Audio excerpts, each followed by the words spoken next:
jangan pelit-pelit dengan salawat. Minimal sallallahu alaihi wasallam. Minimal Allahumma sholli ala Muhammad. Minimal sallu alaihi. Bismillahirrahmanirrahim. Assalamualaikum warahmatullahi wabarakatuh.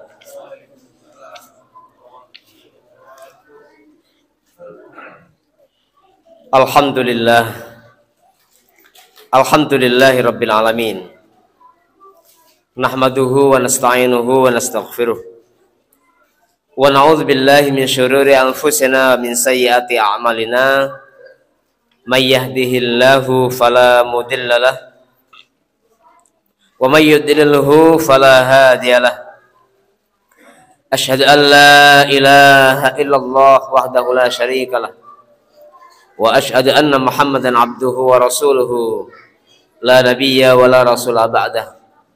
Allahumma shalli wa sallim ala Muhammad wa ala alihi wa ashabihi wa man tabi'ahum bi ihsanin ila yaumiddin. Ayyuhal hadirun rahimakumullah, ittaqullaha haqqa tuqatih wa la tamutunna illa wa antum muslimun. Bapak Ibu, keluarga jamaah rahimakumullah, marilah senantiasa kita bersyukur kepada Allah Subhanahu wa taala semata atas nikmat karunia yang Allah limpahkan kepada kita sekalian, sehingga di malam hari ini Allah kumpulkan kita di masjid yang mulia ini dalam rangka melaksanakan sholat maghrib, dan kita lanjutkan dengan sholat berjamaah dengan kajian menunggu hingga tiba waktunya sholat isya. Semoga berhentinya kita di majelis kita ini merupakan bagian dari apa yang dimaknai dengan ribat, yaitu berjaga-jaga di jalan Allah Subhanahu wa taala. Jamaah rahimakumullah, salawat dan salam semoga senantiasa tercurah kepada junjungan kita Nabi Muhammad sallallahu alaihi wasallam, ahli keluarga dan seluruh sahabatnya, dan semoga kita termasuk hamba-hamba Allah yang kelak berhak mendapatkan syafaat beliau di hari kiamat. Amin ya rabbal alamin. Kurang lebih 2 bulan yang lalu atau sebulan yang lalu, saya lupa ya, kita memulai kajian terkait dengan salawat kepada Rasulullah Sallallahu Alaihi Wasallam, yaitu waktu-waktu yang sangat ditekankan untuk bersalawat. Di dalam buku kecil ini yang ditulis oleh Muhammad Syakar ya, dengan judul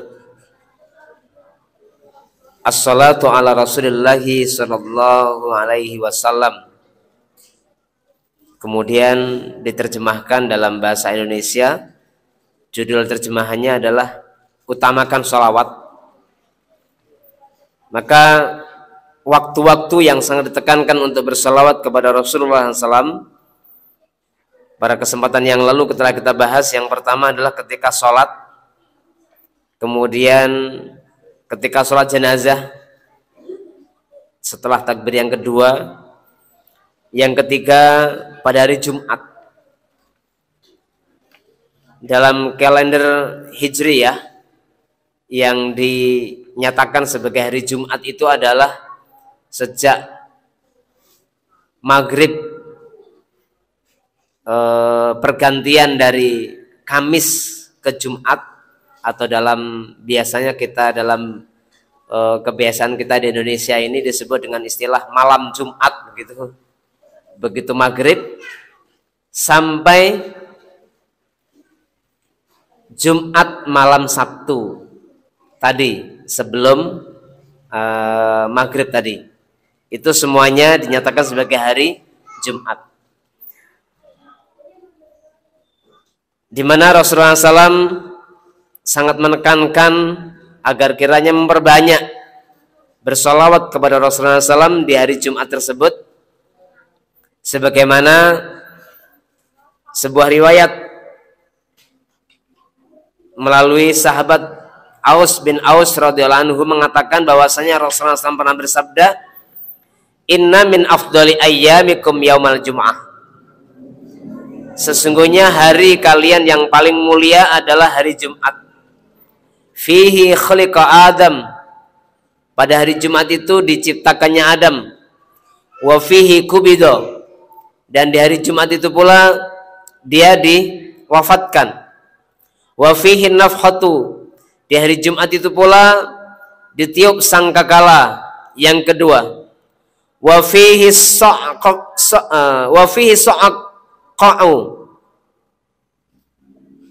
so'qahu. Apa ini? So'qah, ya. Dan pada hari itu pula terjadi kegoncangan. Fa'aksiru alayya minas shalah. Maka perbanyaklah membaca salawat kepadaku pada hari itu. Fihi. Fa inna salatakum ma'rudatun alayya. Karena salawat kalian akan diantarkan kepadaku. Maka para sahabat kemudian bertanya, wahai Rasulullah SAW, bagaimana bisa bacaan salawat kami diantarkan kepada Anda, padahal Anda telah tiada? Maka pada riwayat yang lain disebutkan, padahal Anda telah wafat. Maka Rasulullah SAW bersabda, yang artinya, sesungguhnya Allah Subhanahu wa Ta'ala, sesungguhnya Allah Azza wa Jalla telah mengharamkan jasad para nabi alaihissalam untuk ditelan bumi. Ini dari dialog Rasul dan para sahabat ini juga diambil satu faidah, bahwasanya jasad para Rasul itu tidak akan dimakan habis oleh bumi, atau dengan kata lain tidak dimakan oleh bumi, senantiasa akan ada utuh. Jangankan jasad para nabi, jasad para syuhada pun demikian pula. Salah satu di antara bukti nyatanya adalah syuhada Uhud, yang ketika bukit Uhud itu terkena banjir, kemudian agak terkikis begitu, ternyata ada sebagiannya yang menggerus makam syuhada Uhud. Dan ternyata apa? Bahkan darahnya masih mengalir, masih segar, jasadnya masih utuh. Ini menunjukkan kepada kita bahwasanya memang salah satu di antaranya adalah bumi tidak akan memakan jasad para rasul, dan demikian juga para syuhada. Oleh karena itu jamaah rahimakumullah, dari hadis ini terkait dengan masalah sholawat sangat ditekankan untuk memperbanyak sholawat di hari Jumat. Kemudian yang berikutnya jamaah rahimakumullah, setelah mendengarkan azan,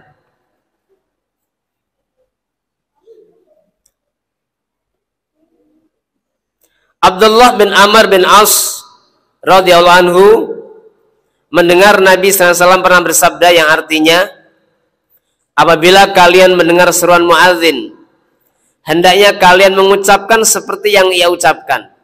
Ini satu perintah untuk mengikuti bacaan muadzin, persis sebagaimana yang muadzin ucapkan, kecuali di hayya 'alas shalah dan hayya 'alal falah, maka jawabannya adalah la haula wala quwata illa billah.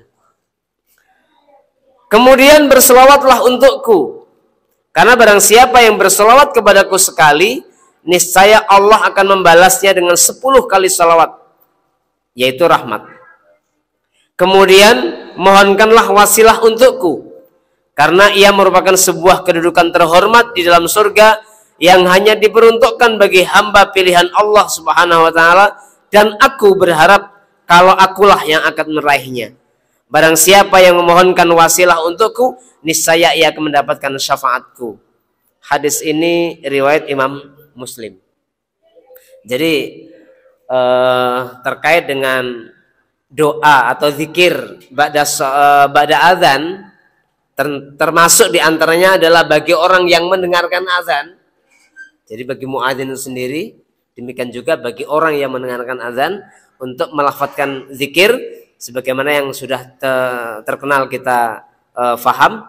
Allahumma rabb hadhihi ad-da'wati tammah was salatil qa'imah ati Muhammadanil wasilata wal fadilah wab'athhu maqaman mahmudan alladzi wa'adta.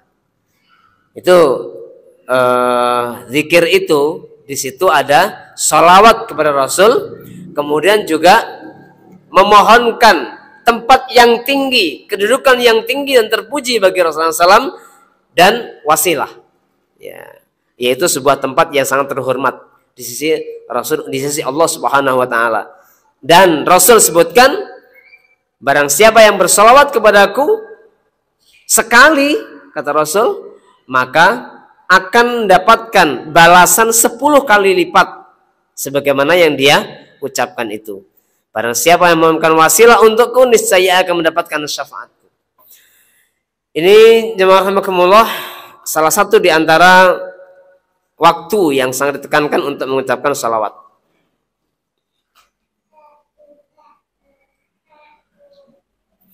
Jemaah rahimakumullah,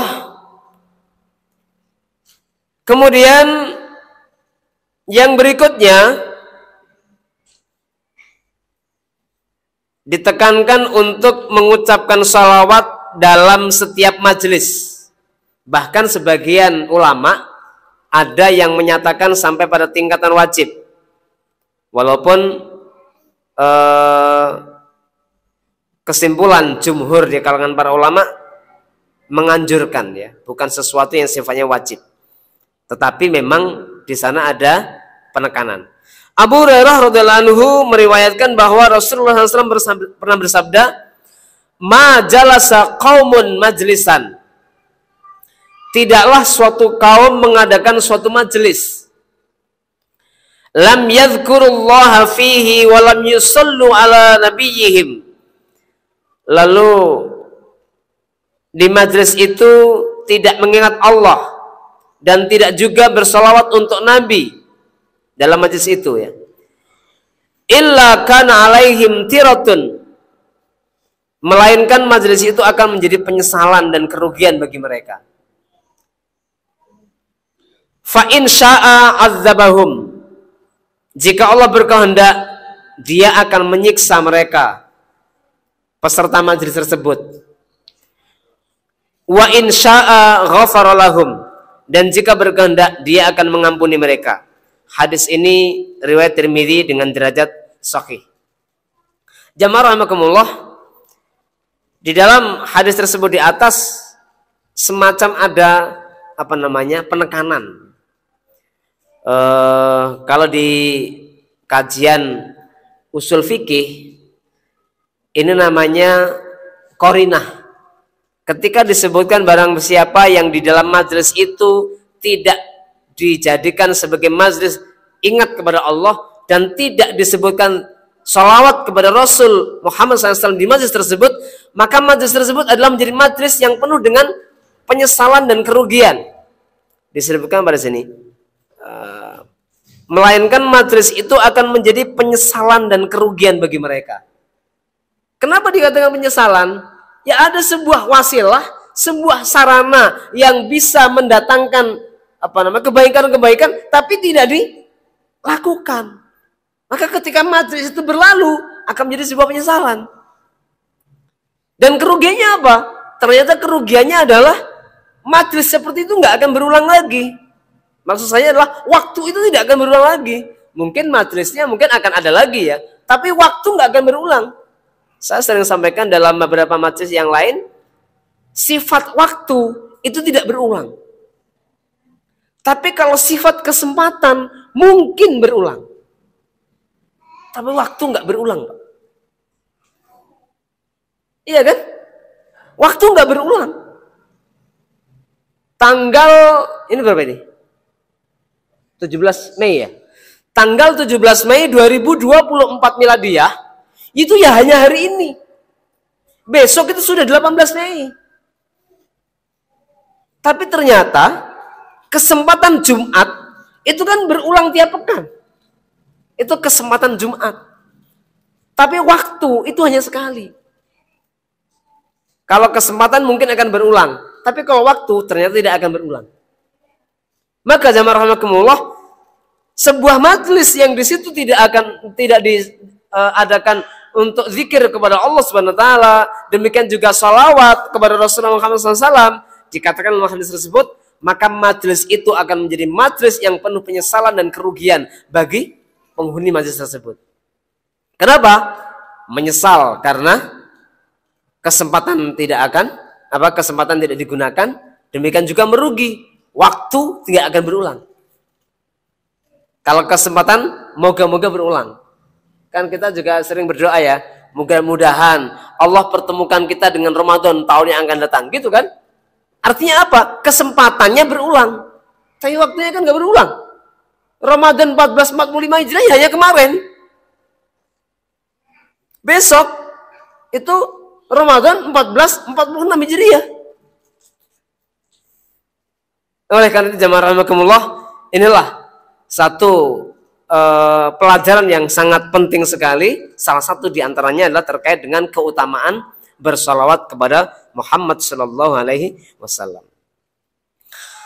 Kemudian yang berikutnya disebutkan dalam buku ini, ketika nama Rasulullah Muhammad SAW disebutkan dalam sebuah riwayat ini derajatnya sahih,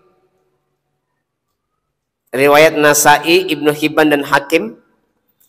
Husain bin Ali radhiyallahu anhu meriwayatkan bahwa Rasulullah SAW pernah bersabda, al-bakhilu man dzukirtu indahu falam yusalli alayya. Orang yang kikir adalah orang yang ketika namaku disebutkan di sisinya, maksudnya dia mendengarkannya, lalu ia tidak berselawat untukku. Ini disebutkan oleh Rasulullah sebagai orang yang bakhil dalam riwayat ini. Jamaah rahimakumullah, dalam sebuah riwayat yang lain kan Rasul pernah naik mimbar amin amin amin, begitu ya. Para sahabat yang mendengarkan aminnya Rasul terheran-heran. Kemudian bertanya, ya Rasulullah, liman amanta? Ya Rasul, siapa yang engkau aminkan ya Rasul? Karena para sahabat tidak mendengar ada orang yang berdoa, tapi tiba-tiba Rasul amin. Sehingga para sahabat juga agak bingung. Tapi kemudian bertanya kepada Rasulullah SAW. Kemudian Rasul menjawab, yang salah satu diantaranya adalah, yaitu apa? Jibril berdoa dan aku aminkan. Ada 3 hal. Karena Rasul aminnya 3 kali. Nah, salah satu diantara doa Jibril tadi yang diaminkan Rasulullah itu apa? Celakalah seseorang ketika namamu disebutkan, wahai Muhammad, ternyata dia tidak berselawat kepadamu. Maka oleh Rasul diaminkan. Doanya Jibril, doa celaka bagi orang yang seperti tadi itu, dan diaminkan oleh Rasulullah Muhammad Sallallahu Alaihi Wasallam. Maka dari sini jamaah rahimakumullah,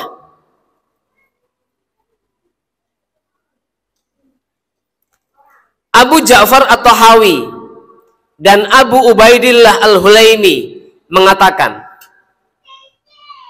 bersalawat untuk Nabi Muhammad SAW setiap kali nama beliau disebut hukumnya wajib. Ini satu kesimpulan di sebagian ulama. Walaupun pendapat yang lain mengatakan bahwa yang demikian itu tidak wajib, tapi hanya sunnah. Kata-kata hanya itu hendaknya tanda petik ya, bukan hanya dalam arti meremehkan loh ya, tapi menunjukkan bahwasanya derajatnya di bawah wajib. Nah itu maksud saya ya. Maka dalam hal ini para ulama memang terjadi perbedaan pendapat terkait wajib tidaknya bersolawat kepada Rasulullah SAW setiap kali mendengar nama beliau disebut. Memang terjadi perbedaan pendapat, tapi jumhur ulama berkesimpulan, ini jumhurnya ya, mayoritasnya, yaitu sunnah muakkadah. Karena memang tadi itu ada salah satu diantaranya adalah penekanan aminnya dari doa Jibril yang diaminkan oleh Muhammad SAW, termasuk diantaranya ini tadi riwayat Nasai, Ibnu Hibban dan Hakim terkait dengan hadis yang diriwayatkan melalui sahabat Hasan bin Ali radhiyallahu anhu. Kemudian jamaah rahimakumullah, waktu yang ditekankan untuk bersalawat yang lain adalah ketika masuk dan keluar dari masjid.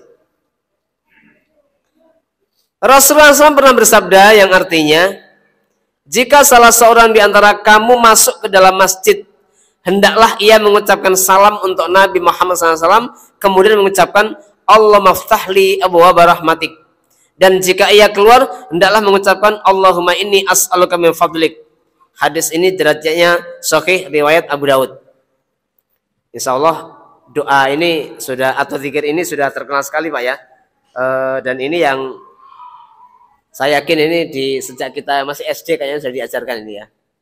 Terkait dengan zikir tadi itu. Ketika akan masuk masjid, Allahumma ftahli abwaaba rahmatik. Ketika akan keluar, ketika kita keluar dari masjid, Allahumma inni as'aluka min fadlik. Tapi terkait dengan salawatnya, ini mungkin zaman kecil kita jarang disinggung. Karena sebenarnya disunahkan ya, ketika kita masuk dan keluar masjid itu juga untuk bersolawat kepada Rasulullah Muhammad SAW. Bahkan dalam satu riwayat, tapi ini bukan hadis ya, ini sebuah hasil istihad. Kalau saya tidak salah, kata-kata dari Imam subhanallah Muqatil kalau nggak salah. Ketika kamu masuk masjid, hendaklah engkau ucapkan assalamu ala Rasulullah Muhammad SAW.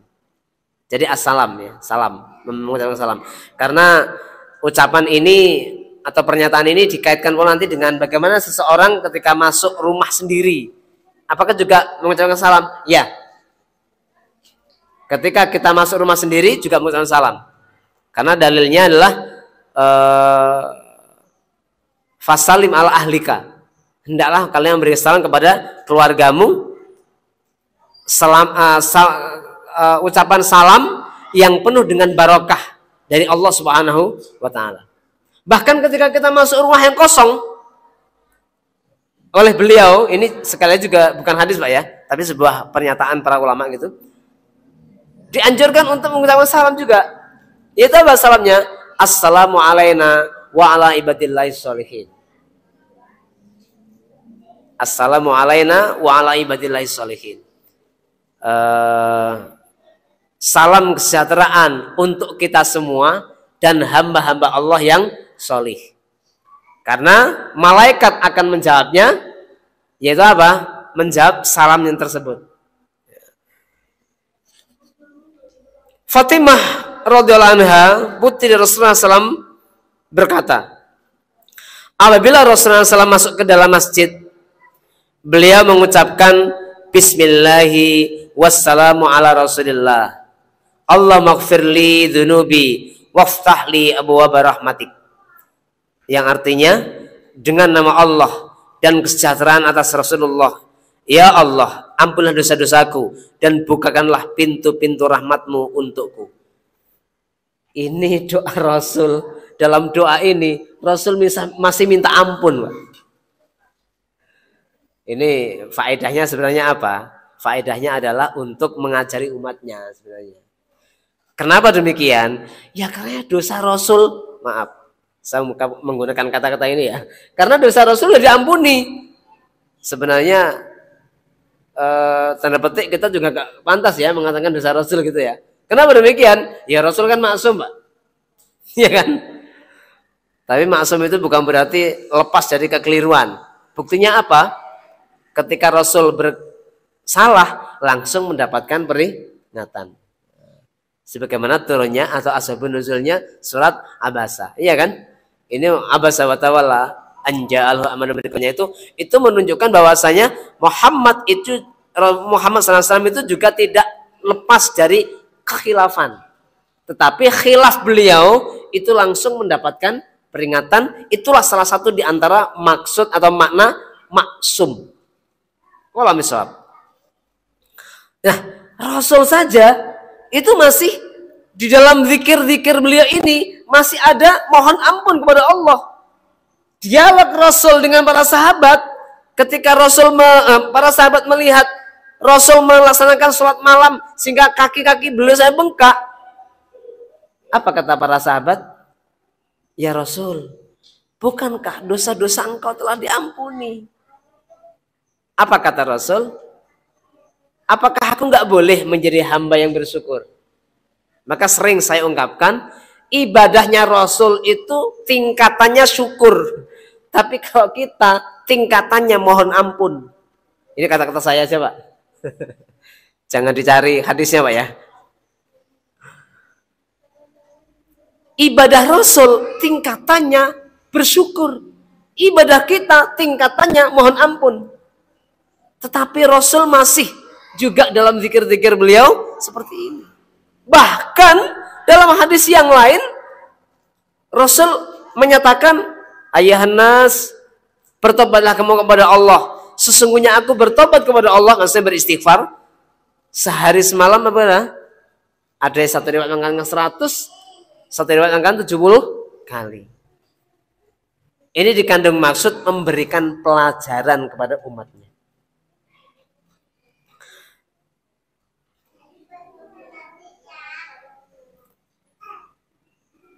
Kemudian jamaah rahimakumullah,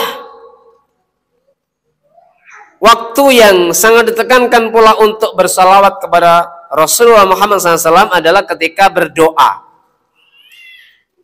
Ketika berdoa. Ini diambilkan dari, didasarkan kepada sabda Rasul. Rasulullah bersabda, kullu du'ain mahjubun. Setiap doa yang dipanjatkan akan terhalang.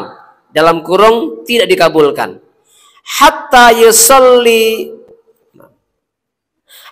yusalla ala Nabi sallallahu alaihi wasallam, hingga dibacakan salawat atas Nabi Muhammad sallallahu alaihi wasallam.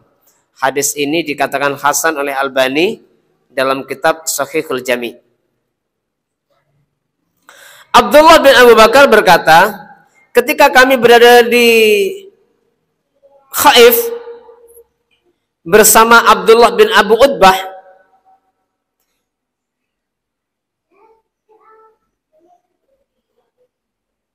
ini di sini disebutkan Khaif, Pak ya.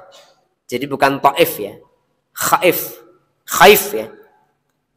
Kalau Taif itu sebuah tempat dekat Makkah. Tapi kalau Khaif itu sebuah tempat yang tidak jauh dari Madinah. Keterangan dalam catatan kakinya seperti itu. Jadi ada Khaif, ada Taif. Sekali lagi, kalau Taif itu dekat Makkah. Kalau sekarang ini ditempuh kurang lebih 1,5 jam pakai mobil dari Mekah. Itu Taif ya. Saya ulangi. Abdullah bin Abu Bakar radhiyallahu anhu berkata, ketika kami berada di Khaif bersama Abdullah bin Abu Utbah, ia bermunajat dan memuji Allah. Lalu membaca salawat atas Nabi Muhammad SAW dan melantunkan doa. Kemudian berdiri dan melakukan salat bersama kami. Hadis ini juga sahih, diriwayatkan oleh Al-Jahdami di dalam Fadlus Salah ala Nabi Sallallahu Alaihi Wasallam. Tentunya ini ketika berdoa ya, maka salah satu di antara kesimpulan kenapa doa itu hendaknya diawali dengan hamdalah dan salawat, salah satu di antaranya adalah doa hadis ini, dan termasuk di antaranya adalah mengambil pelajaran dari sholat jenazah. Sholat jenazah itu kan takbir pertama Al-Fatihah, takbir kedua tadi sebagaimana yang pembukaan tadi saya sampaikan, membaca salawat. Baru setelah itu takbir-takbir yang berikutnya isinya doa-doa.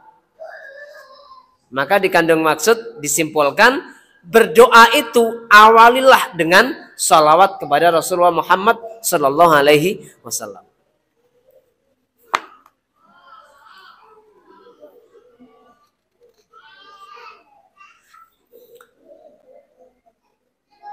Isa jam 7:06 ya. Baik.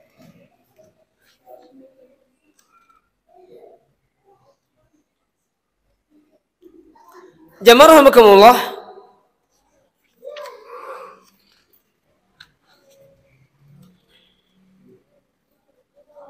sebagai penutup dari majelis ini terkait dengan paparan ini, dalam buku ini juga dilengkapi dengan mengapa harus sholawat. Ya. Kalau tadi terkait dengan kapan waktunya ya, walaupun tadi belum sempurna semua ya. Ada beberapa poin lagi yang diantaranya untuk bersalawat itu juga di pagi hari, sore hari, kemudian juga di beberapa waktu yang sangat dianjurkan ya. Maka mengapa harus bersalawat? Paling tidak di sini saya akan sebutkan secara singkat saja. Yang pertama, mengapa kita harus salawat? Yang pertama karena memenuhi perintah Allah. Memenuhi perintah Allah. Dalam ayat disebutkan, A'udzubillahi minasyaitonirrajim. Innallaha malaikatahu yusholluna 'alan nabi. Ya ayyuhalladzina amanu shallu 'alaihi wa sallimu taslima. Sesungguhnya Allah dan para malaikat berselawat kepada Nabi. Maksudnya di Muhammad SAW. Karena itu wahai orang-orang yang beriman, berselawatlah kalian kepada Rasulullah Muhammad SAW dan sampaikan salam kepadanya. Nah ini menggunakan kata perintah. Shallu 'alaihi. Nah, gitu. Itu perintah. Dalam kajian usul fikih, perintah itu bermakna wajib. Nah, ini. Maka ini para ulama kemudian menyimpulkan paling tidak sepanjang hayat seorang muslim untuk menggugurkan kewajiban ini sekali berselawat. Ini dulu di awal pernah saya sampaikan juga. Diambil itu dari ini karena menggunakan kata perintah. Perintah itu pada prinsipnya menunjukkan wajib. Maka untuk menggugurkan kewajiban berselawatlah walaupun cuma sekali. Maka di sini kenapa kita berselawat? Pertama, memenuhi perintah Allah Azza wa Jalla. Kemudian yang kedua, mengapa kita berselawat? Agar memperoleh 10 kali selawat dari Allah dan para malaikatnya. Barang siapa melantunkan selawat untuk Nabi Muhammad SAW sekali, maka para malaikat alaihimussalam senantiasa berselawat untuk orang itu selagi ia masih berselawat untuk Nabi Muhammad SAW. Rasul juga bersabda, yang artinya tadi sudah ada ya, barang siapa yang berselawat untukku sekali, niscaya Allah akan membalasnya dengan 10 kali selawat. Jadi jangan pelit-pelit dengan selawat. Minimal sallallahu alaihi wasallam. Minimal Allahumma sholli ala Muhammad. Minimal sallu alaihi.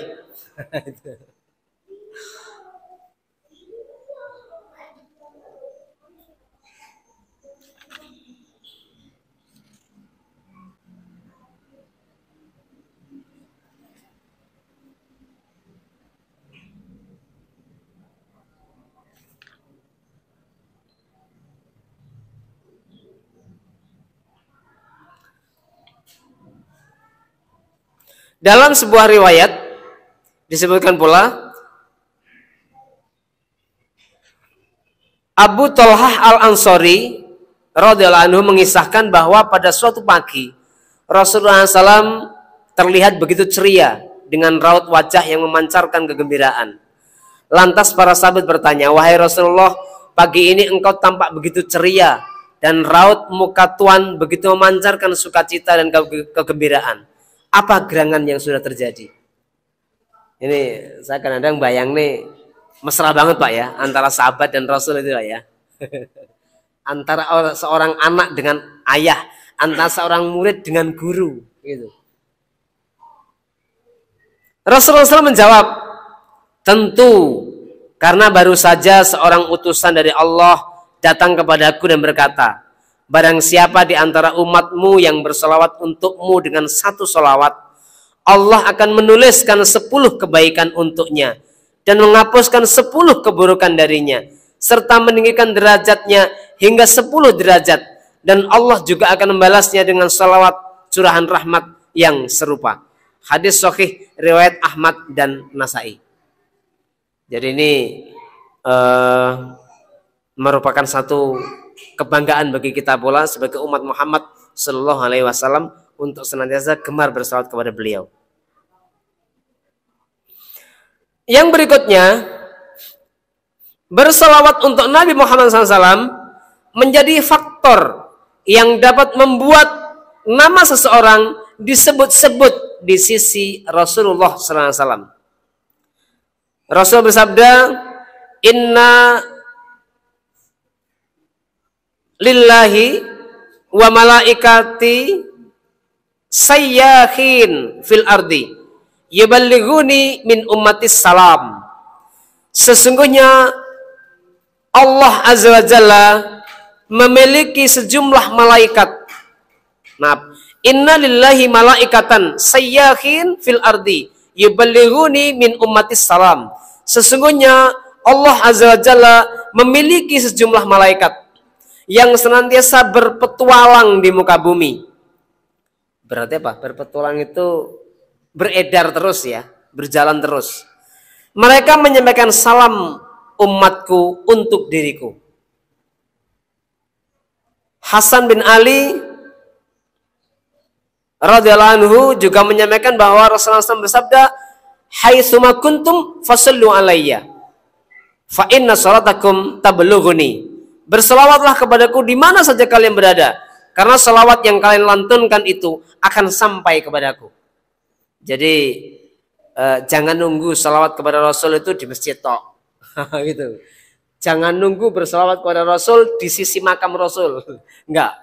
Tapi berselawatlah kepada Rasul itu dimanapun kita berada. Karena selawat kita kepada Rasul akan sampai kepada Rasulullah dimanapun kita berada. Jamaah rahimakumullah. Demikian yang dapat kita kaji. Masih 2 menit. Kalau ada pertanyaan monggo dipersilakan. Kalau ada. Oke. Gimana? Salawat yang dinyanyikan dan dilantunkan dengan irama tertentu begitu ya? Saya tidak mendukung. Ada salawat untuk dangdutan, salawat untuk nyanyi-nyanyi yang tidak baik lah ya. Secara pribadi saya tidak respect. Mohon maaf. Jadi apa ya? Kok jadi seperti tasabuh dengan agama lain ya? Kalau di agama yang lain tuh sebagian doa-doanya kan dilantunkan dengan nyanyi ya. Ya Pak ya? Kalau kaum muslimin dalam doa-doanya juga seperti itu. Subhanallah. Kok jadi teringat sebuah hadis saya. Sungguh kalian nanti akan mengikuti kebiasaan orang terdahulu. Sedikit demi sedikit. Sibron fasibron. Artinya apa? Sejengkal demi sejengkal. Sedikit demi sedikit. Sampai-sampai kadang-kadang kita nggak merasa. Jadi itu ya. Saya tidak mendapatkan dalil yang kuat. Selain dalil itu secara umum ya. Sehingga kesimpulan saya pribadi, saya tidak setuju dengan yang seperti itu. Mohon maaf ya, mungkin nggak mewakili, mohon maaf saya. Demikian yang dapat kita kaji bersama pada kesempatan malam hari ini. Yang benar dari Allah SWT, yang salah dari saya pribadi. Astaghfiru minkum dan astagfirullahaladzim. Subhanaka Allahumma bihamdika asyhadu an la ilaha illa anta astaghfiruka wa atubu ilaik. Assalamualaikum warahmatullahi wabarakatuh. هبت كالريح كالريح كالريح قوية جبت كالنار كالنار كالنار وضية